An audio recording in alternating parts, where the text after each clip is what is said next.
Salut tout le monde, moi c'est Joris de la chaîne en programme. Nous nous retrouvons aujourd'hui pour une nouvelle séance de travail sur la formation Flutter et Firebase dans laquelle nous allons voir comment effectuer l'authentification par SMS OTP. Alors si tu n'es pas encore abonné, je t'invite à le faire et d'activer la cloche de notification pour ne louper aucune des prochaines vidéos de la chaîne en programme. Alors c'est quoi l'authentification OTP? Vous en avez déjà utilisé et vu sur plein d'applications. C'est tout simplement la réception d'un code unique par message pour s'authentifier. Donc ce code-là n'est utilisé qu'une seule fois. Et pour une prochaine authentification, le système va générer un nouveau code. Donc pour mettre cela en place, vu que nous utilisons Firebase, nous allons tout d'abord venir dans la rubrique authentification de notre application. Vu que dans les épisodes précédents, nous avions vu comment effectuer l'authentification par mail et mot de passe et l'authentification anonyme, maintenant nous allons venir sur les différentes méthodes d'authentification et nous allons ajouter l'authentification par numéro de téléphone. Nous cliquons là et nous activons cette authentification. Google vous propose aussi d'ajouter des numéros de test qui peuvent vous permettre de faire les tests sans toutefois recevoir des messages. Les numéros de test vont vous aider dans la mesure où pour faire des tests avec Firebase, donc l'authentification par numéro, vu que les SMS sont très coûteux, Google limite l'utilisation de chaque utilisateur à 50 messages par jour. Or, avec cette approche de numéro de test, vous pourrez faire des tests dans votre application comme bon vous semble, sans toutefois être restreint par Google.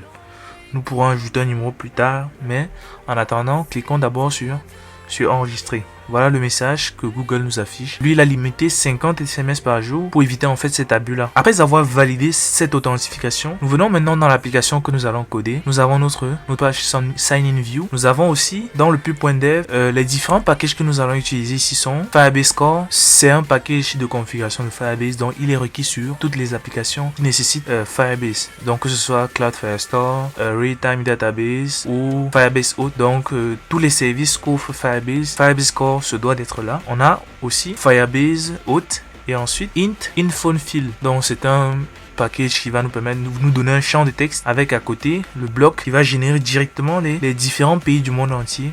Et Pinput maintenant c'est pour entrer le code OTP. Une fois cela dit, nous passons maintenant au codage de notre application. Pour gagner en temps dans l'évolution de ce tutoriel, j'ai bien évidemment pris la peine de mettre en place ces petites interfaces-ci. Bien évidemment c'est évident pour tous ceux qui suivent la chaîne depuis un moment. Si vous êtes nouveau, ça me ferait toujours du bien que vous puissiez jeter un coup d'œil sur les précédentes vidéos pour voir comment poser les bases avec Flutter. Pour cela donc, j'explique un tout petit peu ce que nous avons fait. Nous avons mis un texte pour le sign-in. Ensuite, j'ai appelé le InPhoneFill qui vient du package. Si je vais dans le pub.dev, qui vient de ce package-ci. Et pour finir, mon bouton Sign In, je l'ai mis dans un colonne. Ce colonne qui prend la propriété Stretch pour s'étirer et occuper toute la largeur de l'écran. Une fois cela fait, j'ai aussi créé la page Verification OTP que voici. J'ai fait une navigation dans le on-press de Sign In. Si nous arrivons sur Verification OTP, un truc de très simple aussi à ce niveau. Juste un texte Verification OTP. Ensuite, check your message. Une petite note d'avertissement. Toujours dans un texte, et j'ai appelé Pinput qui vient du package que nous avons présenté au début, Pinput, et je lui ai donné une taille. La taille de vérification chez Firebase est de 6 caractères, donc j'ai passé 6 caractères et ensuite j'ai fait un align où j'ai mis un bouton qui va me permettre de renvoyer le code dans la mesure où le code n'a pas été envoyé. Et pour finir, nous avons maintenant le même style de bouton avec la Verify. Dès que la vérification sera OK, on va être redirigé vers le Home. Donc c'est là notre process durant toute la vidéo. Nous revenons maintenant sur le Sign In. Nous allons dans un dossier que j'ai appelé Function. J'ai déjà écrit la fonction, je vais la coller tout simplement et nous allons expliquer. Elle est plutôt simple. Notre fonction prend en paramètre d'abord le numéro de téléphone qui lui sera, on va dire, obligatoire. Donc toutes les autres fonctions sont obligatoires, mais le numéro de téléphone c'est la priorité. Le numéro de téléphone c'est le numéro vers lequel va être envoyé le message et ce numéro doit être sur le format international, c'est-à-dire que l'identifiant du pays dans lequel vous vous trouvez doit être retrouvé sur le numéro. Après cela, nous avons la première fonction de notre fonction. Donc cette fonction est passée en paramètre. C'est tout simplement la fonction onCodeSend. Si nous venons sur onCodeSend, parce que toutes les fonctions de verification phone number sont requises, ces fonctions-là sont requises, ce qui fait que j'ai aussi mis require sur mes fonctions. Et bien évidemment, prenez la peine d'instancier d'abord auth de Firebase. Avec ce auth là, on va pouvoir avoir accès aux différentes méthodes, c'est-à-dire auth with phone number, auth with email and password, auth.verify phone number, comme nous l'utilisons en ce moment. Nous passons verification on code send. Cette fonction là, elle est utilisée lorsque Firebase confirme que le message est envoyé sur le numéro de téléphone passé en paramètre. Maintenant, verification complete. Lui, c'est un phone auth credential. Lui, il va tout simplement nous informer que il va nous permettre de faire une vérification automatique dans la mesure où le numéro de téléphone sur lequel le message est envoyé est dans le même téléphone que l'application que nous sommes en train de créer. Ça veut dire que si le numéro est dans un autre téléphone, la vérification automatique ne pourra s'effectuer. Or, s'il constate que le numéro qui demande vérification est dans le même téléphone, il fait une détection et il valide automatiquement. Là, vous pouvez décider de ne pas faire la validation automatique et de laisser l'utilisateur faire sa validation. Maintenant, on a verification fail. Verification fail est appelé en cas d'erreur, soit lorsque le code est erroné, ou soit lorsque, on va dire, problème de connexion par exemple, les services Firebase n'ont pas pu être contactés, et on a un Firebase exception qui se lance, Firebase auth exception. Maintenant, on code auto retry timeout. Dans cette fonction, this method is used to verify that the user provide phone number belong to the user. Donc lui, il vérifie que le numéro de téléphone appartient à l'utilisateur. Bien évidemment, nous n'allons pas réellement nous en servir. Les méthodes qui vont nous intéresser ici sont verification complete, verification fail et code send. Une fois cela fait, nous venons maintenant dans notre sign-in, appeler la méthode en question. Nous transformons notre classe en stateful widget car nous allons effectuer des chargements et nous aurons besoin de recharger la page. Nous créons un loading, c'est une variable de type boolean, bool loading. Initialement, c'est à false. Et ensuite, nous créons void send OTP code. Dans send OTP code, nous allons appeler auth with phone number. Notre numéro de téléphone va provenir d'ici. Et voyons un peu comment notre int phone field fonctionne. Dans int phone field, la méthode qui nous intéresse, c'est la méthode onChange. Et le value dont nous disposons, c'est un value qui contient phone number. Nous initialisons ici donc notre string phone number. Voilà. Et nous entrons là, nous disons phone number serait égal à quoi? Value. Nous avons complete number. Le complete number lui va directement associer le numéro et le country code. Si vous voulez uniquement récupérer le country code, c'est cet attribut country code. Si vous voulez récupérer uniquement le number, c'est number. Moi, je récupère complete phone number. Je sauvegarde. Essayons de faire un print pour voir à quoi ça ressemble. Value. Complete phone number. Je reviens à ce niveau. On code send, c'est lorsque le code sera envoyé. ID. Donc ici, on code send, c'est verification ID que nous allons recevoir. Donc ça, c'est une variable. Et à ce niveau, sur auth with phone number, nous allons passer phone number. Lui, il signale tout simplement parce que auth with phone number ne doit pas être nul. Et bien évidemment, pour éviter toute erreur, on doit nous assurer que l'utilisateur a au moins centré le numéro de téléphone. Donc si phone number est différent de nul, ou pour éviter le nul, tout simplement, on fait string phone number est égal à ça, voilà.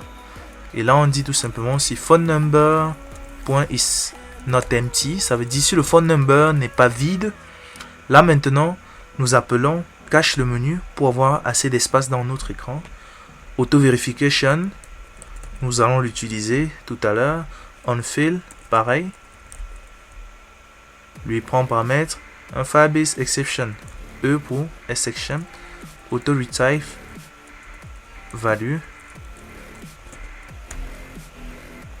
Là, j'ai appelé ma fonction. On met notre phone number, voilà. Lorsque nous nous rendons compte que le code a été envoyé, qu'est-ce que nous faisons? Nous allons faire la navigation vers la page. Nous prenons notre navigate. Nous allons naviguer vers la page de vérification. Dans la mesure où l'auto-vérification s'effectue, c'est tout simplement l'authentification que nous allons effectuer à ce moment. En code field, nous allons print comme quoi le code est erroné. Auto-retrieve, auto-verify. Ici, là, on va gérer la vérification automatique. Pour ça, nous allons revenir récupérer ici dans hôte. On récupère un vestige de hôte à ce niveau. Vu que c'est de type, ça sera une fonction de type asynchrone, nous faisons hôte.signin with credential. Et là, on a un phone hôte credential là. On passe tout simplement V. Et notre phone hôte credential va effectuer l'authentification et créer l'utilisateur. Si la validation automatique a été effectuée comme on le veut, nous allons donc pouvoir nous connecter là automatiquement. Nous allons sur le home. Pour éviter les navigations, donc on va sur le main. Nous allons écouter l'authentification. Pour ça, on instancie notre hôte à ce niveau. Et après cela, si vous avez déjà utilisé Stream Builder, le Stream Builder va nous permettre de détecter le changement sur une variable en particulier. Builder, snapshot, voilà. If snapshot. Pour ça, d'abord, nous passons le type de notre Stream Builder. C'est de type user chez Firebase. Maintenant, le stream, c'est la fonction qu'il est censé écouter.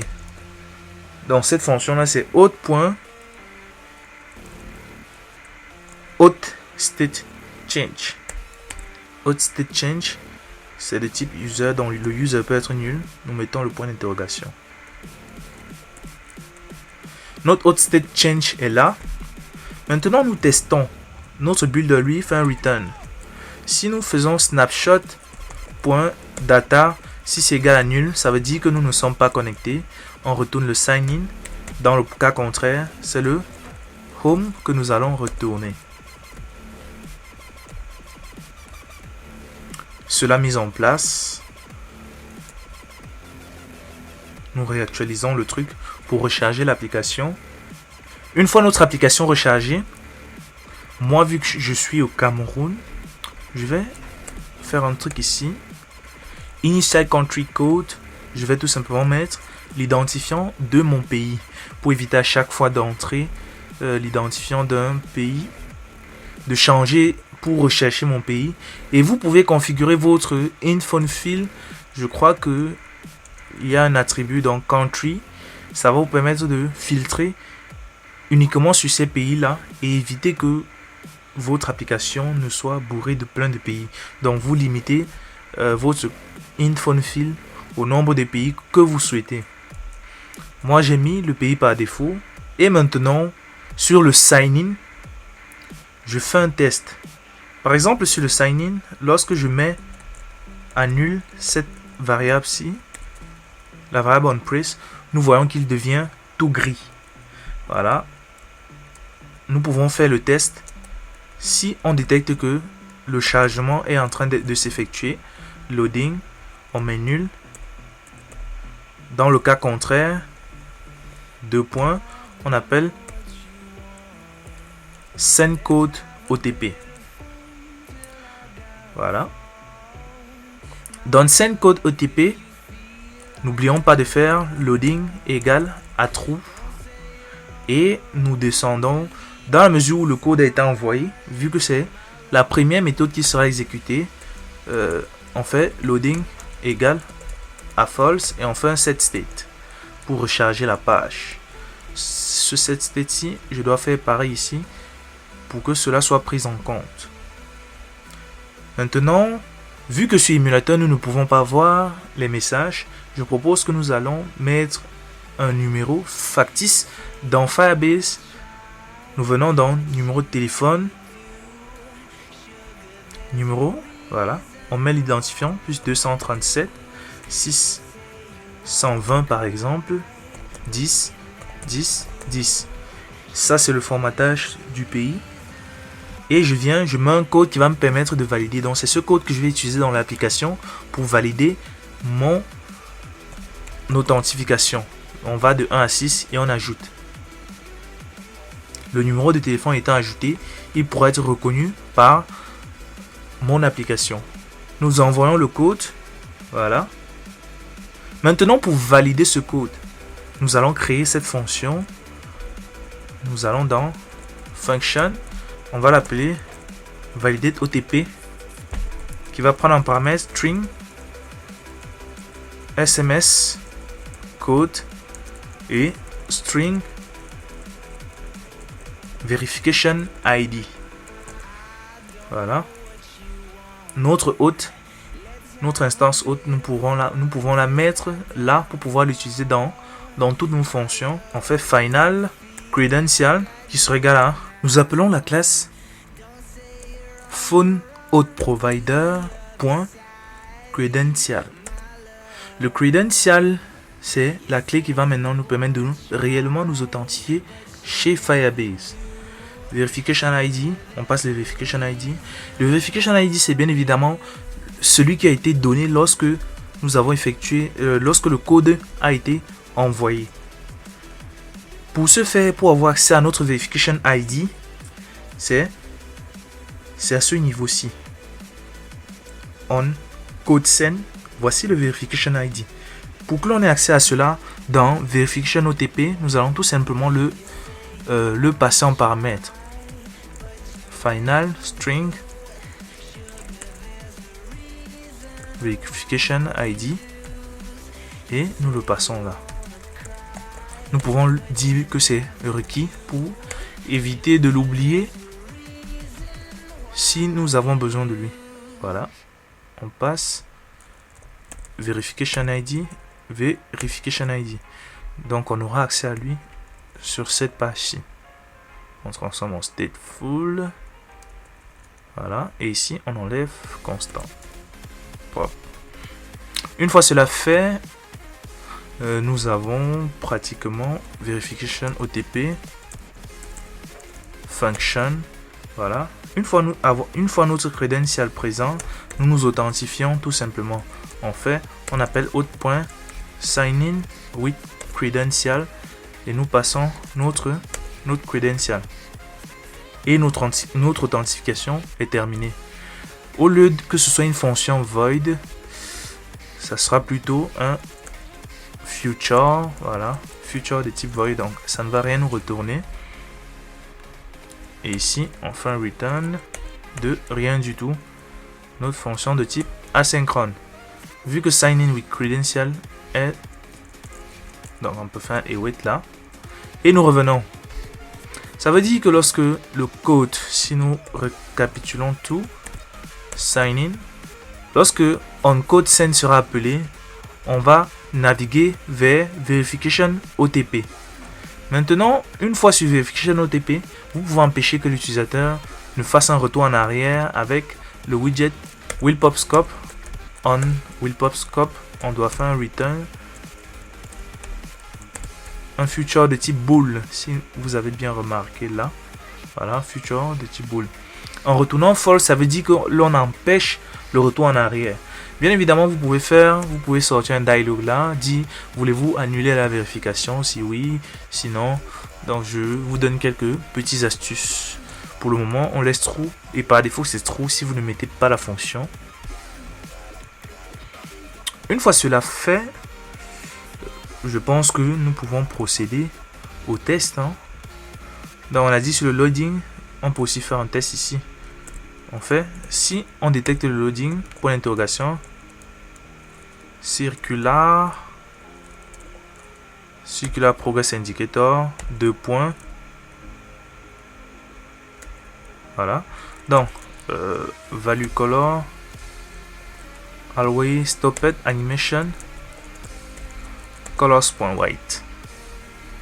J'empêche tout simplement que l'on ne voit sign in, donc c'est le chargement qui va s'effectuer à ce moment-là. Récapitulons, si on clique sur Send OTP Code, on a set state, on a auth qui va nous permettre de nous authentifier. Donc cette instance ici, elle va nous permettre de nous authentifier de manière automatique si on a reçu le message dans le téléphone où l'application est installée.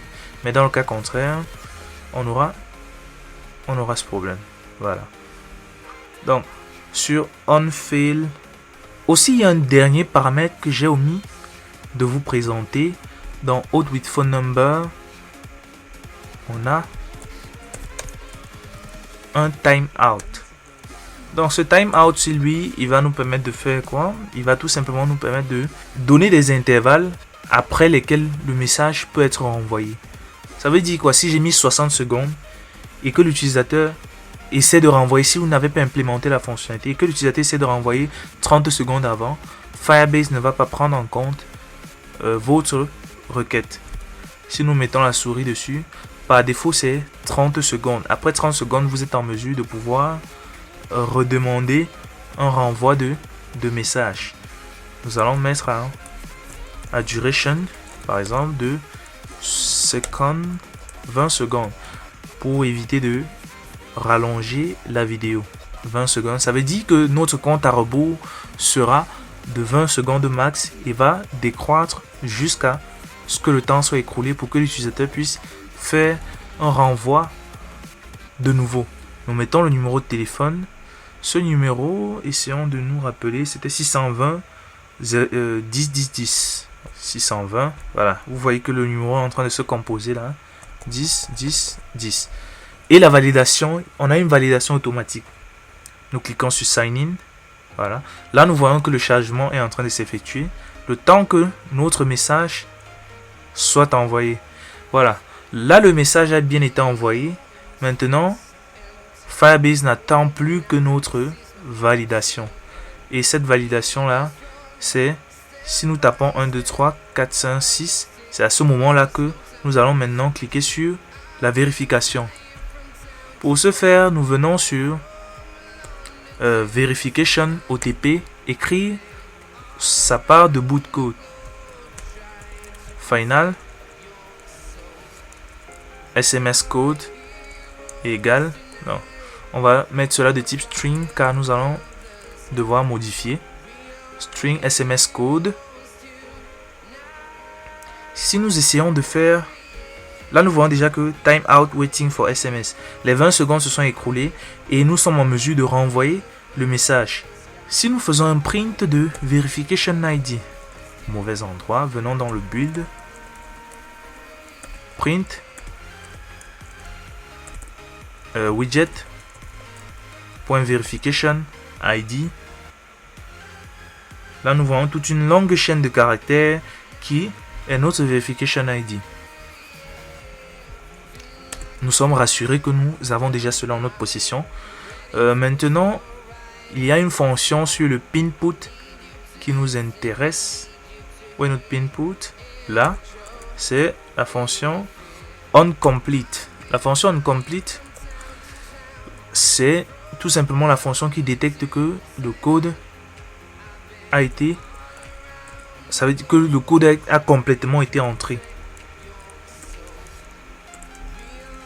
On fait send, donc onComplete. Quel est le problème?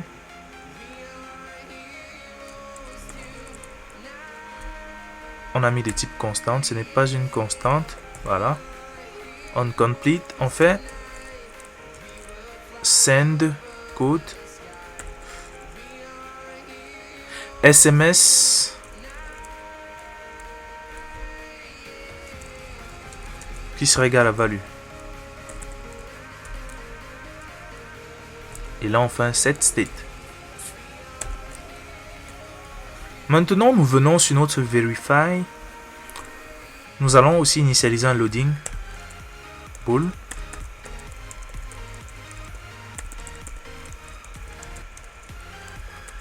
À false par défaut. Le premier test que nous allons faire sur notre vérification, c'est tout simplement de nous assurer que le SMS code, donc SMS, si SMS code.length est inférieur à 6, point d'interrogation, ou donc si dans la mesure où le SMS code est inférieur à 6, ou on a un loading. Donc si loading est à false, voilà. Dans ce cas, c'est nul pour éviter que l'utilisateur ne clique. Maintenant, si nous détectons ici un, voilà, là nous voyons que c'est gris pour dire que l'utilisateur ne peut pas cliquer. Dans loading, je viens sur ma vue précédente, dans la vue de sign in, je mets là mon const circular progress indicator.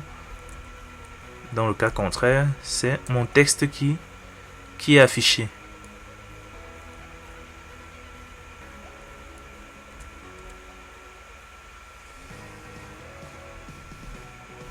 Au niveau de resend, je crée une fonction qui va se lancer dans le init state. Dès que nous allons arriver sur la page, j'appelle ma fonction décompte. Donc c'est elle qui va, donc elle est de type void, c'est elle qui va décompter tout simplement le temps qu'il nous reste avant de faire le renvoi.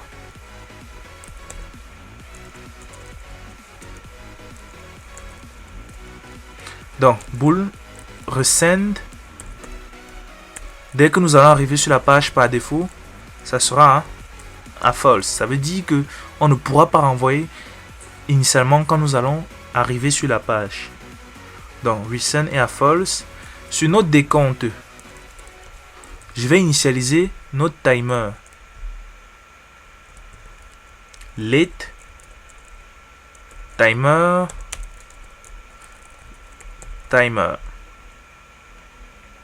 Ce timer dans décompte, on appelle timer qui sera égal à quoi?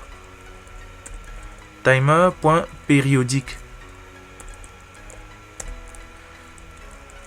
Duration.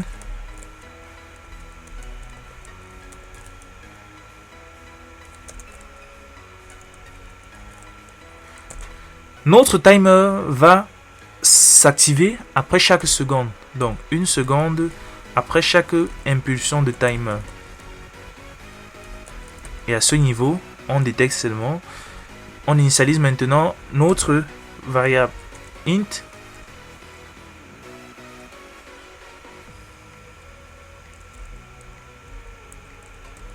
Int count égale, vu que notre décompte par défaut est de 20, on fait tout simplement count moins moins. Donc on décompte. On fait le test là. Dans la mesure où count est supérieur à 0. Non, en fait, on va dire plutôt dans la mesure où count devient inférieur à 1. Ça veut dire que on est passé à 0 ou inférieur. Donc dans la mesure où count est inférieur à 1, pardon, là nous mettons 1. Si count est inférieur à 1, on fait un timer. Donc on fait un timer.cancel. On arrête notre timer et on évite de venir à ce niveau. On arrête notre timer et on fait count passe à 20. Et enfin set state.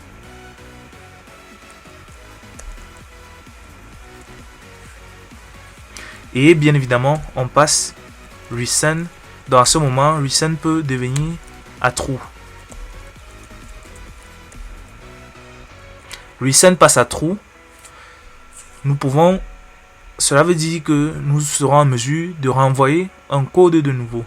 Donc resend est passé à true. Voilà. Et à chaque fois qu'on fait un count, on fait aussi un set state pour actualiser ce bonhomme-ci. Count moins. Notre décompte, lui, il est terminé. Voilà. Nous allons l'appeler lorsque nous allons arriver sur la page décompte. Nous allons l'appeler dans initState. Et nous allons aussi l'appeler lorsque nous allons renvoyer le code de nouveau. Si nous venons dans le sign-in, nous allons copier notre fonction que nous avons créée là, que nous avons créée dans notre dossier function. Donc je vais tout simplement la recopier et je vais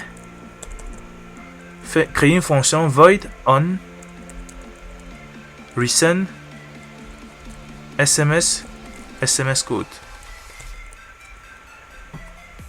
En resend SMS code, je vais passer le numéro de téléphone que j'avais utilisé. Donc cela veut dire que dans verification aussi, vous voyez que c'est quand on évolue que les trucs me reviennent en mémoire. Donc, on va faire un final string phone number. Voilà. Ce phone number 10.phone number et ce bonhomme aussi sera requis. Nous venons là, nous passons le phone number.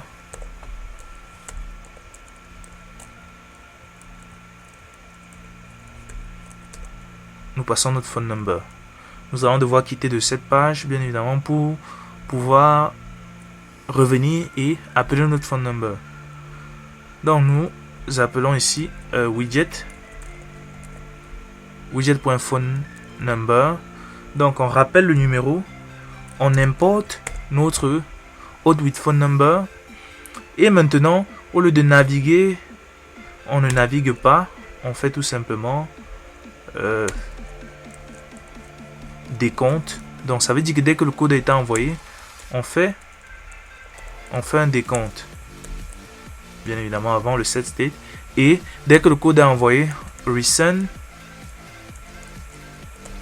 passe à false. Voilà. Pour pouvoir relancer le tout. Auto-verification, bien évidemment. Si la vérification s'est effectuée de manière automatique. Nous venons mettre aussi le hôte à ce niveau. Car nous l'utilisons aussi sur cette page. Voilà. Firebase hôte. Nous pouvons refermer la page. Nous mettons d'abord tout le nécessaire dans verification. Pour ça, nous allons tester. Ça veut dire que resend code, lui, il va en fait travailler comment il va fonctionner. À la place de texty, ça sera dans la mesure où on a resend. Donc ici, resend est à true. Donc resend, point d'interrogation. On enlève ce const-ci.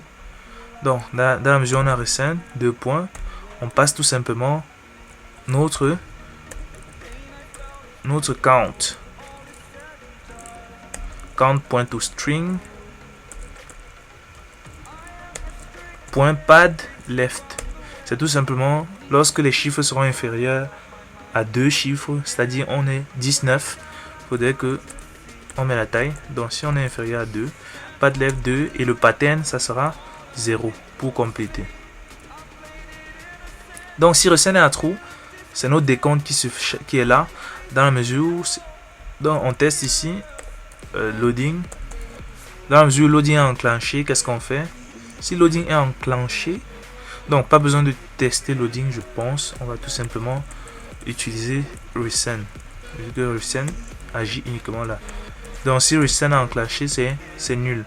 Ce qui veut dire que dès que nous allons cliquer sur le bouton on code resend, au lieu de mettre resend lorsque le code sera envoyé, on fait directement en sorte que resend soit actionné là.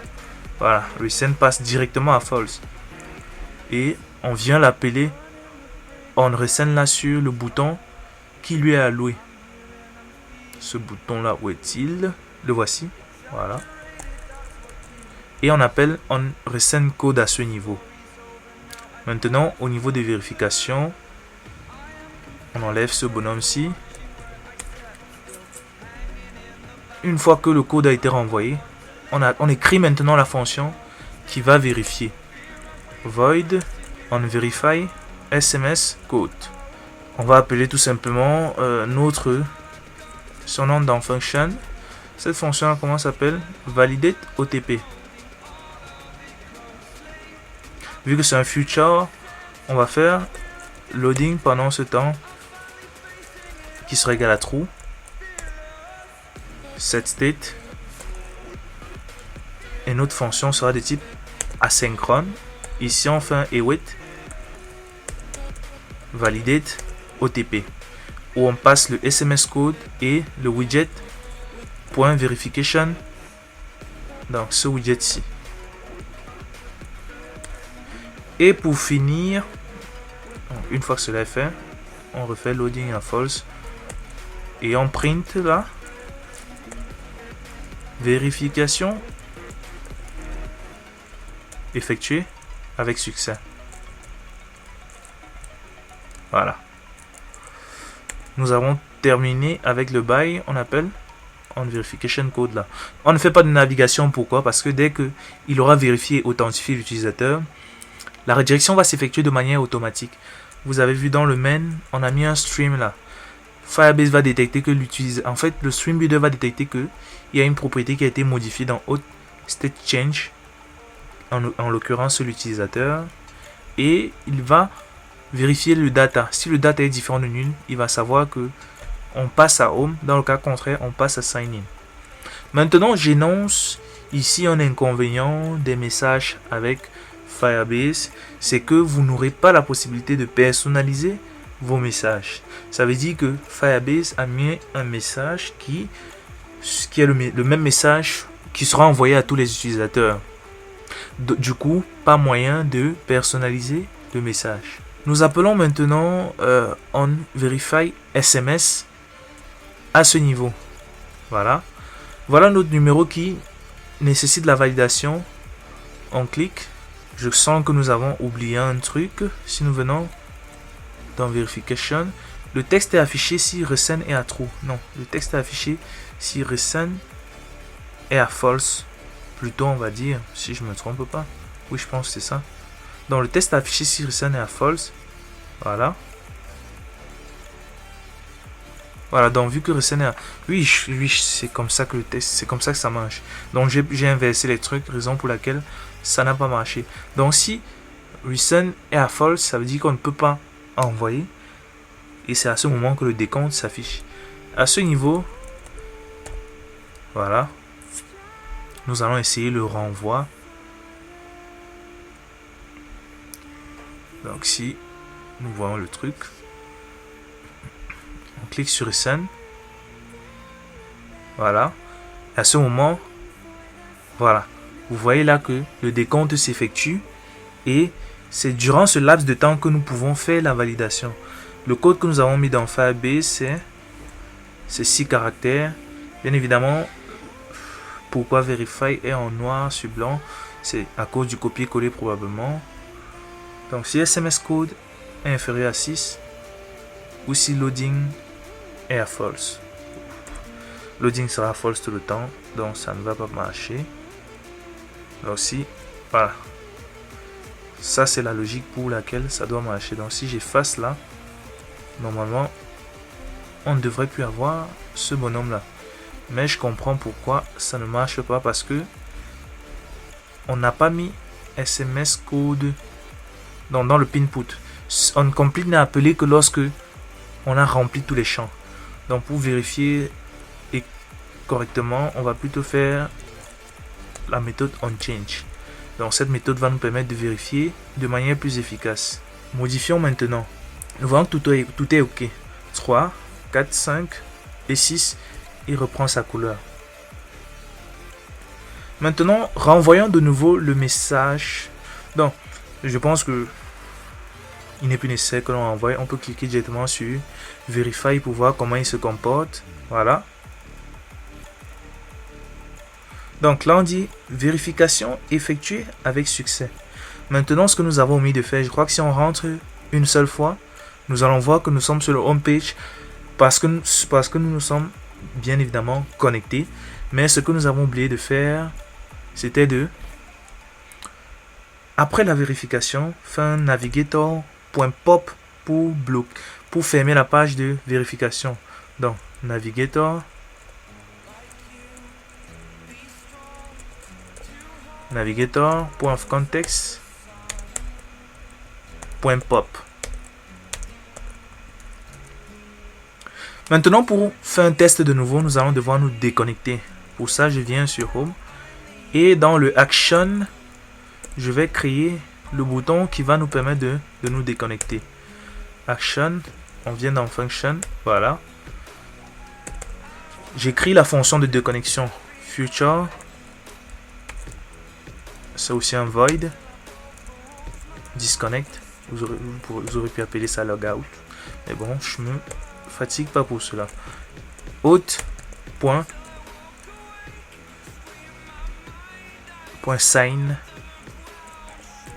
Sign out. Bien évidemment, on met await pour qu'il respecte return. Voilà. On ne retourne rien. On appelle un icon button dans lequel on va appeler disconnect. Bien évidemment, vu que c'est de type asynchrone, on fait un await. Await, disconnect. Voilà. Icon, on va faire un icons.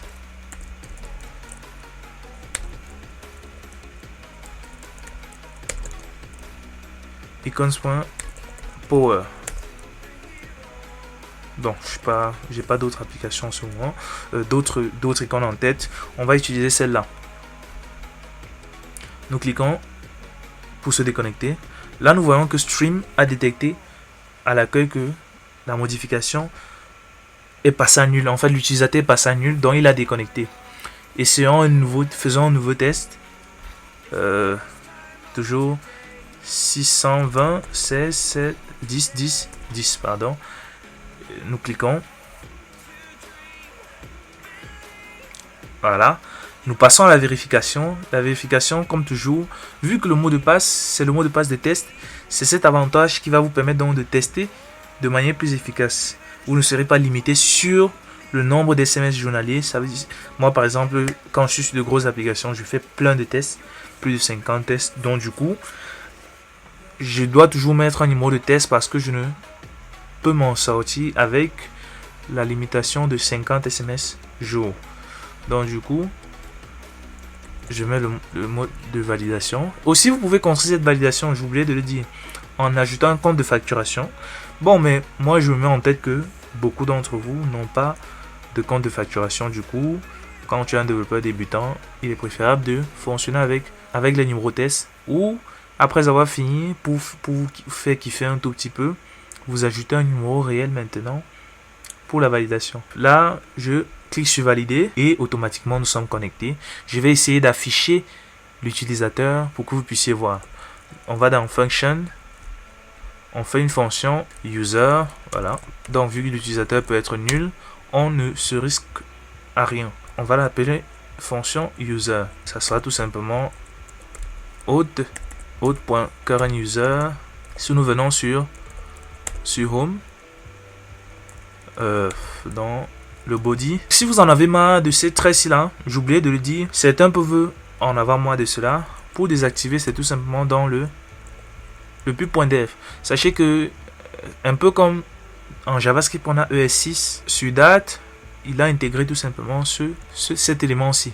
Flutterlint, vous pouvez tout simplement mettre ce bonhomme en commentaire pour éviter d'avoir à chaque fois des problèmes avec la vérification, car c'est lui qui permet de débugger le code et de s'assurer qu'il n'y a pas d'erreur. Donc une fois avoir mis date lint en commentaire, vous venez aussi dans analyse ici, annuler son importation. On recharge le tout, voilà. Donc vous voyez, quand je recharge, on est directement connecté. Et là, on fait un ManaxSys Assignment.center. Là, on met un texte. Ce texte-ci, il va nous permettre de visualiser. On appelle notre user.phoneNumber. Vu que ça peut être nul, on dit si le user.phoneNumber est nul, pour éviter que ça ne crache avec le null safety vu que le texte ne peut pas prendre une valeur nulle. Les deux points veut dire si ça est nul, renvoie-moi ceci de l'autre côté. Là, nous voyons notre numéro que nous avons utilisé pour nous authentifier. Donc là, nous avons notre numéro de téléphone. Et on a aussi un autre attribut. C'est cet attribut qui va vous permettre d'effectuer, par exemple, des requêtes. Donc là, on fait... On ouvre des parenthèses. Phone number, 2 points. Pardon. Phone number, voilà. Et maintenant, la propriété qui va permettre de faire des requêtes, ça veut dire votre identifiant. On l'appelle communément UID. C'est user.uid. Alors les gars, pour la dernière touche de notre tutoriel, nous allons maintenant authentifier un numéro de téléphone réel pour compléter notre parcours jusqu'à présent. Sans toutefois tarder, je vais rentrer mon numéro de téléphone. Bien évidemment, il sera flouté. Et aussi, en fonction du pays dans lequel vous faites le tutoriel, prenez la peine de renseigner le country code correspondant à votre pays pour ne pas avoir de problème. Je pense que vous avez déjà eu à le faire sur plein d'applications, donc c'est un jeu d'enfant pour vous. J'entre le mien. Voilà. Une fois mon numéro de téléphone entré, je clique sur Sign In. Normalement, si tout se passe bien, je suis censé recevoir un message et être redirigé vers la validation. Mais là, nous nous rendons compte que la validation n'a pas eu lieu. Car il y a encore des configurations que nous n'avons pas pris la peine de gérer pour compléter la gestion de l'authentification sur les applications, en fait sur les appareils physiques. Car l'appareil physique, lui, communique avec un numéro de téléphone réel. Or, nous étions en train de travailler avec un numéro de téléphone de test depuis le début. Sans toutefois tarder, là on me fait comprendre que c'est le reCAPTCHA. En général, l'erreur va différer en fonction de l'outil de test. C'est-à-dire, si vous testez cela sur un émulateur, vous allez voir en général cette erreur. Mais si c'est sur un appareil physique, on va vous préciser l'erreur de manière plus exacte. C'est-à-dire, on va vous dire le SHA-256 dans la clé SHA-256 est manquante. Sans toutefois tarder, j'ai déjà ouvert un onglet sur mon navigateur pour vous montrer comment avoir cela. Donc, c'est sur la page developer.google.com/android/git/client-auth que vous allez voir cela. Et maintenant, pour générer cela, les commandes vont différer en fonction de l'environnement sur lequel vous vous trouvez. Moi, je suis sur Linux, donc je vais utiliser cette commande-ci. Si vous êtes sur Windows, vous n'avez qu'à cliquer là et copier cette commande-ci. Donc moi, je viens là et je copie ce bonhomme. Je peux soit le coller dans le terminal principal de Linux ou dans le terminal de VS Code. Là, on me demande une clé. Bien évidemment, vu que je n'ai pas ce fichier, c'est le fichier par défaut dans l'ordinateur, automatiquement, il n'y a pas de clé par défaut. J'ai tout simplement à valider. Et là, j'ai accès donc à mon SHA1 et mon SH256. Si vous êtes sur émulateur et que vous voulez quand même effectuer la vérification par numéro de téléphone, il est préférable d'ajouter le SHA1 et le SH256. Mais si vous avez directement un appareil physique, vous pouvez tout simplement ajouter le SHA256 et cela va fonctionner. Nous donc, on en a besoin des deux vu que nous sommes sur émulateur. Je ferai un screen du OTP qui a été envoyé sur mon téléphone physique et je vous mettrai cela en vidéo. Je copie mon SHA1 que je viens sur Firebase. Ensuite, je choisis paramètres de projet. Rappelez-vous que nous sommes sur le projet SMS OTP. Donc, si vous avez plusieurs projets dans votre Firebase, dans votre application Firebase, prenez la peine de vérifier quelle est l'application que vous indexez. Si vous mettez sur Flutter Firebase, SMS OTP ne sera pas impacté et le fonctionnement ne sera pas correct. Donc là, je sélectionne SMS OTP. Vous voyez que là, il n'y a encore aucune empreinte. Or, sur Firebase, il y en a déjà une. Donc, je sélectionne SMS OTP. J'ajoute l'empreinte et j'enregistre. Pendant ce temps, je clique sur ajouter une nouvelle empreinte. Et je viens copier le SHA256 qui se termine là. Que je vais venir coller à ce niveau. Une fois cela enregistré, mon téléphone va me permettre d'effectuer tout simplement des envois d'authentification à partir de l'émulateur. Si vous ne l'avez pas fait, vous aurez toujours des erreurs à chaque fois. Je reviens et je rentre mon numéro. Je valide le truc. Là, nous venons sur notre terminal. Voilà. Remarquez ce comportement-ci. Là, il vient d'ouvrir une nouvelle fenêtre, tout simplement parce qu'il a constaté que la requête n'est pas envoyée à partir d'un téléphone physique. Ce qui fait que lui, donc, pour se rassurer que c'est bel et bien un être humain qui effectue cette requête, parce que nous sommes sur émulateur. L'émulateur n'est pas censé être un téléphone physique. Du coup, il vérifie que celui qui effectue la requête, c'est bel et bien un utilisateur, et il se sert d'un CAPTCHA pour cela. Je sélectionne ce qu'il me demande. Bon. Et je valide. Après avoir validé, là on me demande de confirmer tout simplement. Donc là je check mon téléphone et je rentre le code qui vient d'être envoyé. Voilà, donc je viens de recevoir un code qui est 044 579. Voilà. Et je clique sur vérifier. Là automatiquement je suis redirigé car l'authentification avec mon numéro de téléphone a bel et bien fonctionné. Maintenant, peaufinons un petit truc pour éviter que vous vous gourrez à l'avenir. Par exemple, si j'arrive sur vérification OTP. Dans la mesure où la vérification automatique s'effectue, si on avait effectué ce test-ci avec notre téléphone mobile, normalement on n'aurait pas eu de problème lors de la vérification. Par exemple, je cherche Recent Code. Voilà. Donc, dans la mesure où Auto-Verify est appelé, qu'est-ce que l'on va faire? Il faut que l'on fasse un navigator. Donc, on ferme la page sur laquelle on se trouve tout simplement. Donc, navigator.context.pop. Là, on ferme cette page Verify pour que la redirection se fasse vers le home. C'est pareil si on est sur le sign in date. Donc ce bonhomme-ci, sign in, auto-verify, voilà. Donc je suppose que chez vous, lorsque vous allez tester, vous allez réellement voir comment cela fonctionne. Bien évidemment, nous sommes arrivés au terme de ce tutoriel qui se fait déjà assez long.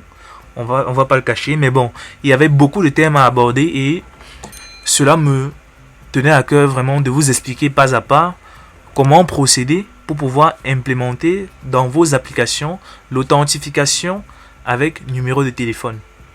Bien évidemment, je ne vais pas finir la vidéo sans penser à vous remercier car nous sommes déjà plus de 2000 abonnés sur la chaîne. La communauté s'agrandit et je ne cesserai jamais de vous dire merci pour cela. Et bien évidemment, continuez à partager le contenu pour que la chaîne puisse se faire connaître par plein de personnes. Car comme vous le savez, la communauté Flutter francophone, c'est-à-dire les chaînes qui forment sur le Flutter francophone, ne sont pas assez énormes comme du côté anglophone. Donc du coup, je vous encourage vivement à parler de la chaîne, faire en sorte qu'elle puisse grandir dorénavant.